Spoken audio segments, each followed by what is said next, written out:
नमस्कार, आप देख रहे हैं एमपी प्राइम न्यूज़ और मैं हूं आपके साथ अजय जगदीश चंद्र चौधरी। आज हम बात कर रहे हैं एमटीएफई घोटाले को लेकर। यह अपने आप में एक बहुत बड़ा स्कैम है जिसमें लगभग 300 करोड़ रुपए का घोटाला नीमच जिले में हुआ है, जिसमें क्या नेता, क्या अधिकारी और क्या सामाजिक कार्यकर्ता, आम और सामान्य हर व्यक्ति यहाँ पर इस एमटीएफई से कहीं ना कहीं प्रभावित होता हुआ दिख रहा है। लोगों ने अपने मकान तक गिरवी रखे और इस एमटीएफई में पैसा लगाया, यह सोचकर, यह जानकर, यह सपने देखकर कि एक दिन उनका पैसा डबल होगा और वो उससे अपना कई सारा कार्य पूरा कर पाएंगे। जैसा कि हम जानते हैं कि हम सपनों में जीते हैं, कई सारे ख्वाब लेकर जीते हैं, कई सारी आवश्यकताएं ऐसी होती है जिनकी पूर्ति नहीं कर पाते।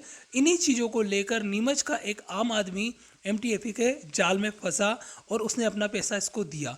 आज हम आपको बताने जा रहे हैं कि किस तरह से आप अपने पैसे को वापस प्राप्त कर सकते हैं, क्योंकि हम भारत में रह रहे हैं और भारत अभी पूरे विश्व में बहुत मजबूती के साथ खड़ा हुआ देश है। भारत का जो इंटरनेशनल नेटवर्क है वो बहुत मजबूत है। अगर व्यवस्थित तरीके से आप लोगों ने कोई कदम उठाया तो आपको इसका बेनिफिट ज़रूर मिलेगा। आपको अपना जो भी नुकसान हुआ है उसकी भरपाई ज़रूर होगी, क्योंकि भारत सरकार ने इस प्रकार के स्कीम और इस प्रकार के घोटाले से बचाने के लिए कई प्रकार के एक्ट बना रखे हैं, कई प्रकार के लॉज बना रखे हैं जिसका फ़ायदा आपको मिल सकता है। लेकिन बशर्ते आपको आगे आना होगा, आपको कार्रवाई करने के लिए थानों में जाकर रिपोर्ट दर्ज करानी पड़ेगी। आप अपने अपलाइन को कटघरे में लेकर आएंगे, तभी वो अपलाइन उसकी अपलाइन को कटघरे में लाएगी और उसके बाद उसकी अपलाइन इस प्रकार से यह पूरी चैनल सामने आएगी। अगर कोई यह कहता है कि हमें तो सिर्फ फ़ोन कॉल आया था और हमने लाखों करोड़ों रुपए अपने तो लगाए ही हैं, बाकी दूसरे अपने परिचितों के, अपने परिवारजनों के और लोगों के भी लगाए हैं, तो यह एक सिर्फ मजाक है। यह सिर्फ आपको बचाने का एक प्रयास है, क्योंकि कोई भी व्यक्ति इस तरह से कार्य नहीं करता जब तक कि वो पूरी तरह से इसके प्रति सचेत नहीं होता या इस जानकारी नहीं जुटा लेता कि सामने वाला व्यक्ति कौन है। तो नीमच जिले में यह जो स्कैम हुआ है, जिसमें लाखों हजारों ऐसे लोग हैं जो बिल्कुल ज़मीनी जुड़े हुए थे। कोई प्लम्बर था, कोई इलेक्ट्रिशियन था, कोई सामान्य कार्य करने वाला व्यक्ति था। इन सामान्य कार्य करने वाले लोगों का यह जो खून पसीने का पैसा था, ये एमटीएफई के माध्यम से उनको पास से चला गया। और अब ये स्थिति हो गई है कि आए दिन हम कुछ ऐसे मामले देखने में और सुनने में आ रहे हैं जिसमें लोग हताश है, निराश है और इसी निराशा में वो ऐसे कदम उठा रहे हैं जो उनको नहीं उठाना चाहिए। सबसे पहले हम अपने चैनल के माध्यम से आप लोगों से यह निवेदन करना चाहते हैं कि आप किसी भी फ्रॉड के शिकार हो जाएं, कभी भी गलत कदम ना उठाएं। समाज आपके साथ खड़ा है, देश आपके साथ खड़ा है, कानून आपके साथ खड़ा है और हम भी आपके साथ खड़े हैं। पत्रकारिता के माध्यम से कई पत्रकारों ने समय समय पर आपको जागरूक करने का प्रयास किया। चलिए, कोई परेशानी नहीं, आप उस वक्त जागरूक नहीं हो पाए, लेकिन अभी भी हम आपको जागरूक कर रहे हैं और ये बताना चाह रहे हैं कि आपके साथ जो फ्रॉड हुआ है उसके खिलाफ अगर आप खड़े होते हैं, लामबंद होते हैं, तो आपको न्याय अवश्य मिलेगा। हम यहाँ पर कुछ रोशनी डालेंगे किस प्रकार से कानून बने हुए हैं और उन कानून का आपको किस तरह से फ़ायदा मिल सकता है। इस तरह के अपराध के लिए आईटी एक्ट बनाया गया था, जो भारतीय दंड संहिता के अंतर्गत आता है। भारतीय दंड संहिता आईपीसी के अंतर्गत आपको यह देखने को मिलेगा। आईटी एक्ट 2000 जो 17 अक्टूबर 2000 में लागू हुआ था, और यह कानून साइबर क्राइम जो अभी हम देख रहे हैं एमटीएफई एक तरह का साइबर क्राइम ही है, क्योंकि यह ऑनलाइन क्राइम आपके साथ हुआ है और इसमें आप किसी व्यक्ति से डायरेक्ट कनेक्टेड नहीं हुए हैं। तो और मेन जो घोटाला करने वाली कंपनी है वो ऑनलाइन है, तो यह साइबर क्राइम के अंतर्गत आता है और इसमें इलेक्ट्रॉनिक कॉमर्स से संबंधित होने के कारण यह आईटी एक्ट में भी है, जिसका संशोधन 2008 में भी किया गया था। विभिन्न धाराओं के अंतर्गत अपन इसमें कार्य कर सकते हैं। आईटी एक्ट 2000 के तहत अपराधियों के खिलाफ धारा 43, 65, 66, 67 के तहत केस चलते हैं। आईपीसी की धारा भी इसमें काम करती है, 420, 120 बी और 406 के तहत भी केस चल सकता है। साथ ही यहाँ पर कुछ और धाराएं और उससे जुड़े हुए मामले यहाँ पर आपको बता दें कि किस प्रकार से जो दोषी है उनको सज़ा मिलेगी। सेक्शन 66C, फ्रॉड के लिए पासवर्ड अगर कोई लेता है, जैसा कि हम देख रहे हैं एमटीएफई में आपका सारा पर्सनल डेटा लिया गया, आपकी सारी जानकारी ली गई, आपकी सारी एक्टिविटी उन्हें मालूम है, आपकी फाइनेंशियल कंडीशन उन्हें मालूम है, कितना पैसा आप लगा रहे हैं, कितना पैसा निकाल रहे हैं। तो इसके लिए डिजिटल हस्ताक्षर, बायोमेट्रिक अंगूठे के निशान या किसी अन्य व्यक्ति की पहचान की चोरी करना, ये सब 66C सेक्शन 66C में शामिल है।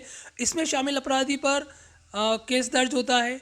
इसके साथ अगर आप लोगों ने प्रयास किया तो ये भी माना जा सकता है कि ये जो गतिविधियाँ थी, नाम कनाडा का है लेकिन हो सकता है कि चाइना और पाकिस्तान भी इसमें इन्वॉल्व हो और उनके माध्यम से भी ये कार्य किया गया है। सुनने में ये भी आ रहा है कि दुबई इसका केंद्र रहा है और जो मास्टरमाइंड है वो कहीं ना कहीं आतंकवादी संगठनों से जुड़े हुए हैं। तो हो सकता है कि ये टेरर फंडिंग के लिए भी इस तरह का कदम उठाया गया है। भारत के लोगों का पैसा भारत के खिलाफ ही प्रयोग करने का यह भी प्रयास किया जा सकता है। सूत्रों के हवाले से हमें यह भी जानकारी मिली है।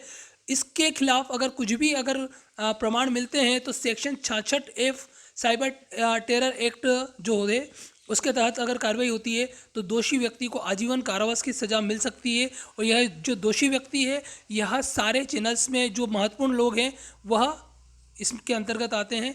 मतलब अब बचने के जो रास्ते हैं वो बहुत कम है।